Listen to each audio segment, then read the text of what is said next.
nous as-tu pas appelé en renfort lorsque tu es allé combattre les Madianites?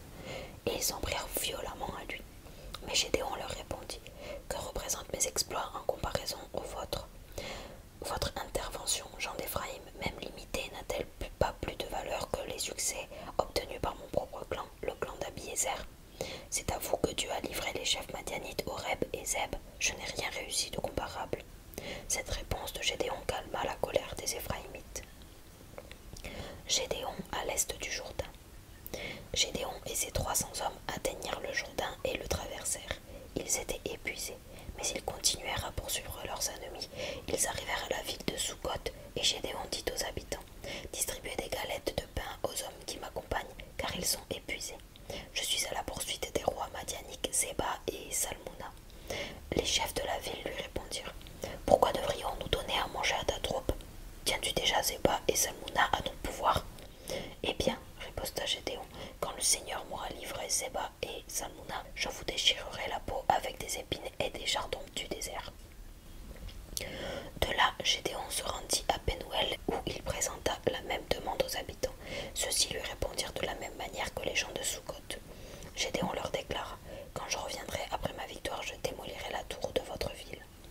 Zéba et Salmouna étaient à Karkor, avec leurs troupes, qui ne comptaient plus que 15 000 hommes.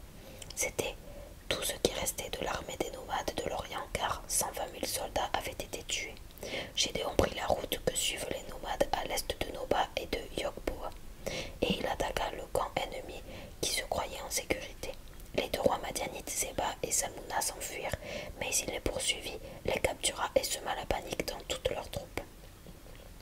En revenant de la bataille par la montée de Hérès, Gédéon captura un jeune homme de Sukkot et l'interrogea. Celui-ci lui donna par écrit les noms des chefs et des anciens de la ville, en tout 77 hommes. Gédéon alla ensuite trouver les habitants de Sukkot et leur déclara: Rappelez-vous comment vous m'avez insulté en disant: Pourquoi devrions-nous donner à manger à des hommes épuisés? Tiens-tu déjà Zéba et Salmouna en ton pouvoir? Eh bien, je vous emmène Zéba et Salmouna. Il prit des épines et des chardons du désert avec lesquels il donna une bonne leçon aux anciens de Sukkot. Il démolit aussi la tour de Pénuel et tua les habitants de la ville. Gédéon demanda ensuite à Zéba et Salmouna comment étaient les hommes que vous aviez tués au Tabor. Ils te ressemblaient, répondirent-ils. Chacun d'eux avait l'air d'un fils de roi. C'étaient mes frères, les fils de ma propre mère, s'écria Gédéon. Par le Seigneur vivant, je jure que si vous ne les aviez pas tués, je ne vous tuerai pas non plus.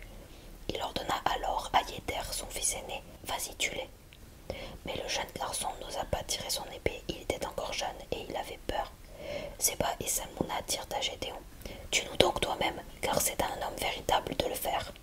Gédéon tua les deux rois et prit les ornements qui pendaient au cou de leurs chameaux. Fin de la vie de Gédéon. Après cela, les Israélites dirent à Gédéon: Sois notre chef et que ton fils puis ton petit-fils te succède, car tu nous as délivrés des Madianites. Non, répondit-il, je ne serai pas votre chef et mon fils pas davantage. C'est le Seigneur qui sera votre chef. Et il ajouta: J'aimerais pourtant vous demander quelque chose, que chacun de vous me donne un anneau pris sur son butin. Les Madianites portaient en effet des anneaux d'or comme tous les hommes du désert. Nous les donnons bien volontiers, répondirent les Israélites. Ils étendirent un troupeau par terre et chacun y jeta un anneau de son butin. Les anneaux d'or demandés par Gédéon pesaient près de 20 kilos au total. Il reçut également des ornements, des boucles d'oreilles et des magnifiques habits rouges que portaient les rois madianites, ainsi que les colliers qui ornaient le cou de leurs chameaux. Avec l'or, Gédéon fabriqua une statue qu'il plaça à Ophra, son village. Les Israélites se mirent à adorer cette idole, qui devint ainsi un piège pour Gédéon et sa famille. Dès lors, les Madianites furent soumis aux Israélites. Jamais plus ils ne se relevèrent de leur défaite. Le pays connut le repos que procure la paix pendant 40 ans, aussi longtemps que vécut Gédéon. Yerubbaal, c'est-à-dire Gédéon, fils de Yoach, retourna habiter dans sa maison. Il eut 70 fils, car il avait de nombreuses femmes. Une épouse de second rang qu'il avait à Sichem lui donna un fils. Il l'appela Abimélec. Gédéon mourut après une heureuse vieillesse. On l'enterra à Ophrah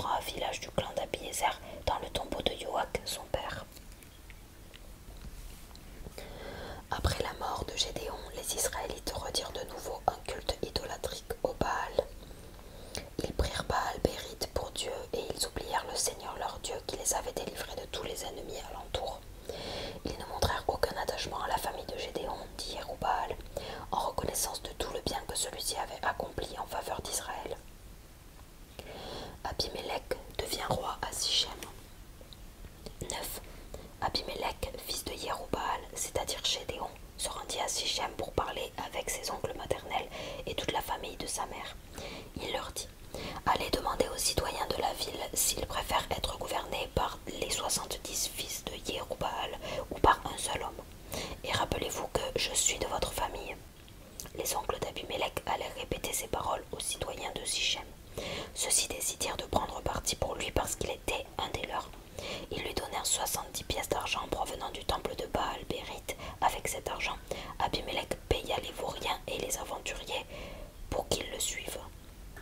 Il se rendit dans la maison de son père à Ophra, et là, il tua les frères, les 70 fils de Yerubbaal, sur le même rocher. Seul Yotam, le plus jeune d'entre eux,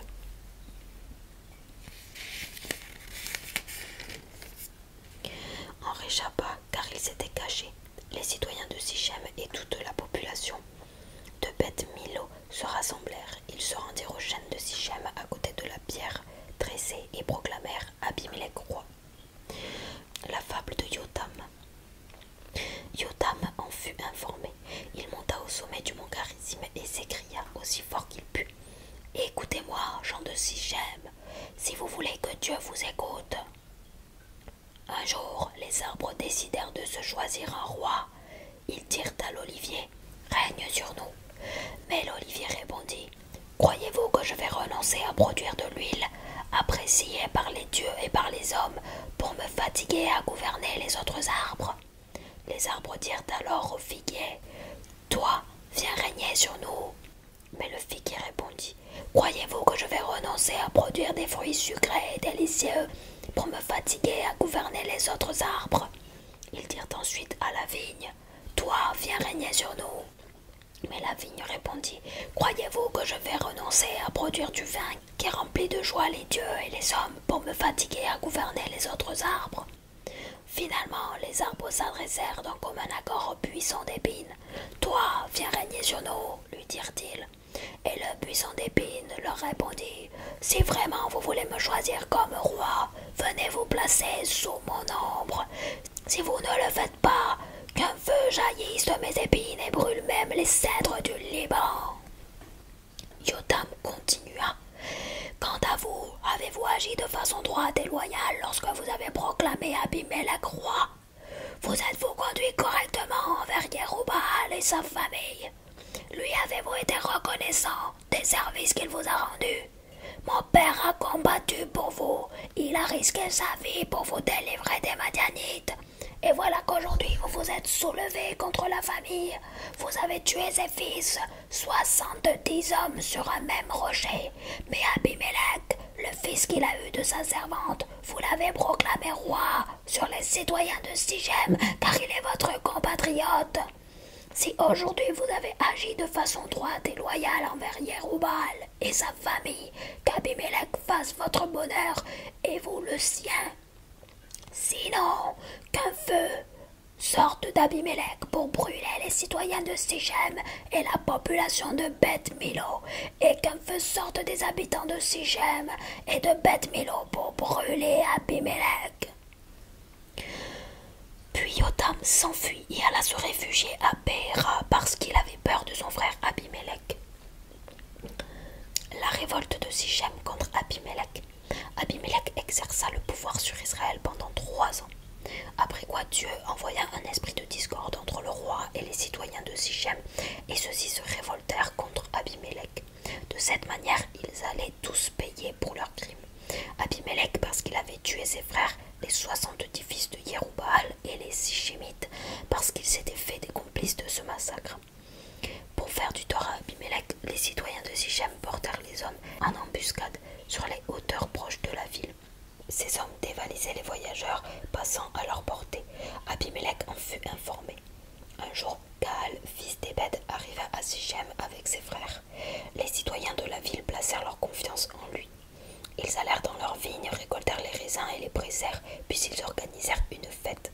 Ils se rendirent au temple de leur Dieu, firent un banquet et prononcèrent les malédictions contre Abimelech. Gaal leur demanda: Qui sommes-nous à Sichem pour nous laisser dominer par Abimelech? Et qui est-il, lui? C'est un fils de Yerubbaal, et il veut gouverner la ville avec Zéboul, n'est-ce pas? Vous donc, soyez loyaux envers Hamor, le fondateur de Sichem. Nous n'avons aucune raison d'être soumis à Abimelech. Pour ma part, si on me confiait le sort des gens de Sichem, je renverserais Abimelech. Puis Gaal s'écria: Abimelech, renforce ton armée et viens me combattre. Lorsque Zéboul, gouverneur de la ville, apprit les paroles que Gaal avait prononcées, il se mit en colère. Il envoya secrètement des messagers dire à Abimelech: Gaal, fils d'Ébed, et ses frères viennent d'arriver à Sichem et sont en train de soulever la ville contre toi. Il faut donc que, cette nuit, toi et tes hommes, vous alliez vous cacher dans la campagne. Alors demain matin, au lever du soleil, tu viendras attaquer la ville, et lorsque Gaal et ses partisans sortiront à ta rencontre, tu sauras les traiter comme il convient. La nuit suivante, Abimelech et tous ses hommes se répartirent en 4 groupes et allèrent se cacher près de Sichem. Lorsque Gaal sortit de la ville et se tint près de la porte, Abimelech et son groupe surgirent de leur cachette. Gaal les vit et dit à Zéboul: Regarde, des hommes descendent de toutes les collines. Mais non, lui répondit Zéboul, c'est l'homme des collines que tu prends pour des hommes. Gaal insista: Regarde, ce sont bien des hommes qui descendent de la colline située au centre, et un autre groupe qui vient par la route du chêne des devins. Zéboul répliqua: Où sont donc tes beaux discours? Tu nous as dit: Qui est Abimelech pour que nous nous laissions dominer par lui? Eh bien voilà les gens que tu as traités avec mépris. Maintenant, va donc te battre contre eux. Gaal sortit alors de la ville et à la tête des Sichémites, et il livra bataille à Abimelech. Abimelech se força de s'enfuir et le poursuivit. Beaucoup d'hommes furent mortellement blessés avant même d'atteindre la porte de la ville. Abimelech alla s'installer à Haruma, tandis que Zéboul chassait Gaal et ses frères de Sichem en leur interdisant d'y revenir. Le jour suivant, les gens de Sichem s'apprêtèrent à se rendre dans les champs à Abimelech, et il fut informé. Il prit des hommes, les répartit en 3 groupes et se plaça en embuscade dans la campagne. Alors il vit les Sichémites sortir de la ville et il se précipita vers eux pour les attaquer. Abimelech et son groupe se hâtèrent de prendre position à la porte de la ville pendant que les 2 autres groupes s'attaquaient aux gens de la campagne et les massacraient. Abimelech poursuivit l'offensive durant toute la journée et s'empara de la ville. Il en tua les habitants, la détruisit entièrement et répandit du sel sur son emplacement. Lorsque les habitants de Migdal, Sichem, l'apprirent, ils se rendirent tous dans la salle aménagée sous le temple de Baal-Bérith. On informa Abimelech qu'il s'était réfugié à cet endroit.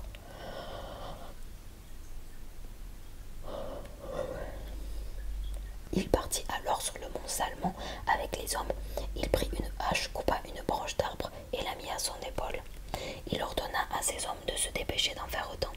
Chacun d'eux coupa une branche, puis ils suivirent Abimelech. Ils allèrent entasser les branches contre la salle intérieure du temple et l'incendièrent avec tout ce qu'ils trouvaient à l'intérieur. C'est ainsi que moururent tous les habitants de Migdal-Sichem, 1 millier d'hommes et de femmes environ. Mort d'Abimelech. De là, Abimelech se rendit à Thébès, il assiégea la ville et s'en empara. Alors il avait au milieu de la ville une tour fortifiée. Toute la population d'hommes et de femmes alla s'y réfugier. Ils fermèrent les portes derrière eux et montèrent sur le toit en terrasse. Abimelech vient attaquer la tour. Il s'approcha de la porte d'entrée pour mettre le feu au bâtiment. Mais une femme lui jeta une grosse pierre sur la terre et lui brisa le crâne. Aussitôt, Abimelech appela le jeune homme qui portait ses armes et lui ordonna: Prends ton épée et achève-moi pour qu'on ne puisse pas raconter qu'une femme m'a tué. Le jeune homme lui passa l'épée à travers le corps et Abimelech mourut. Lorsque les Israélites virent qu'il était mort, ils s'en retournèrent chacun chez soi. De cette manière, Dieu fit retomber sur Abimelech le mal qu'il avait commis à l'égard de son père en tuant ses 70 frères. Dieu avait également fait subir aux gens de Sichem des conséquences de leur grande méchanceté. Les malédictions que Yotam, fils de Yerubbaal, avait prononcées contre eux, tous se réalisèrent ainsi.